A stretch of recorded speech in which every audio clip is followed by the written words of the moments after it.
So, hi guys, my name is Ina Marivin and I am a medical technologist here at Coron, Palawan.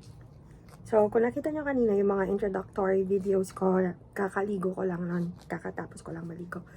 And, yun nga, gagawa ako ng mga daily life videos sa buhay ko until masabi ko na yun nga, successful ako sa buhay ko. Kasi, diba, yung sinasabi ng mga tao na how will you say, or how can you say pala na successful ka na sa buhay?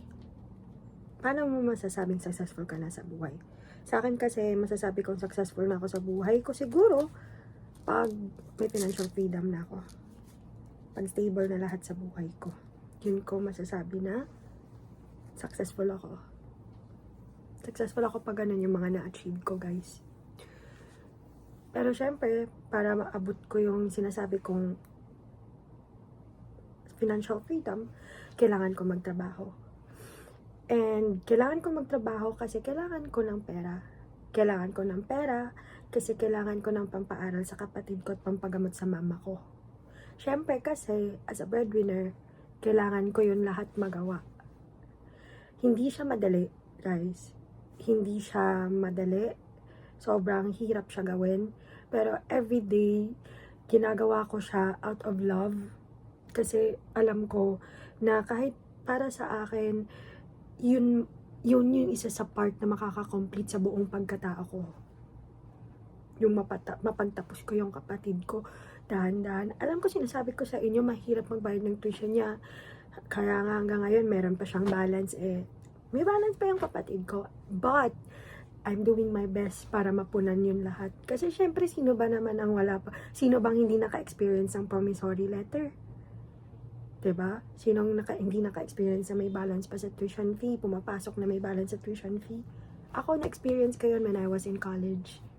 Kaya sinasabi ko din minsan sa kapatid ko, sige lang, mag-aral ka lang dyan. Gagawa tayo ng paraan. Nakakapagod minsan, pero nasashock ako minsan sa mga nangyayari sa buhay ko na natatawid ako ni Lord. Totoo kasi yung sinasabi nila, prayers work. Prayers always works. Hindi ko na alam kasi dati kung saan ko pa pinangkukuha yung mga pera, pero minsan bigla lang talaga. Binibigyan ka ng chance to do things para mag-earn ka ng money. Binibigyan ka ng opportunities para makapag-earn ka ng money. One time nagkasakit din naman kasi ako. Hindi na one time 2 to 3 times na ako nagkasakit. Pero kinakaya ko. And if kailangan ko mag-take a rest, nawawala ako sa social media. Kasi alam niyo yung social media, masyado siyang crowded. Nakukuha niya lahat ng space sa utak ko. Mabilis kasi ako maka-absorb ng mga bagay-bagay. Yun. So, if ever man na you're here at my YouTube channel, or I don't know kung mahahanap na ng mga kaibigan ko, stay tuned for more things. Hindi lang naman kasi to all about myself. It's meeting a lot of different personalities with different perspective para at least mamalaman natin kung ano-ano ang mga buhay-buhay na hindi lang tayo kung naiisip natin. Kasi minsan ganyan ako, naiisip ko minsan na this is the end of me, wala nang mangyayari sa buhay ko, hindi ako successful, wala ako naabot, ganito lang ako, hanggang dito na lang ako.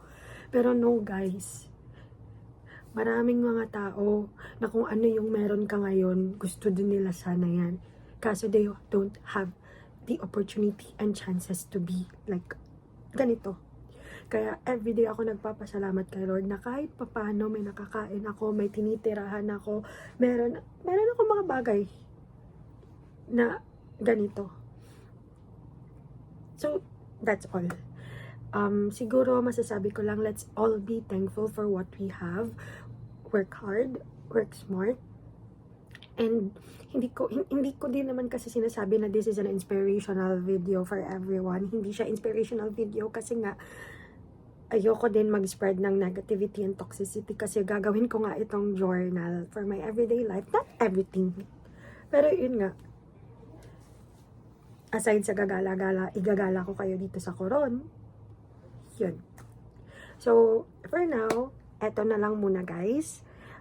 Siguro mamaya, if ever mag-upload ako ng another video, Pero sa ngayon, ito na lang muna for my introduction video. Bye guys! This is Ina.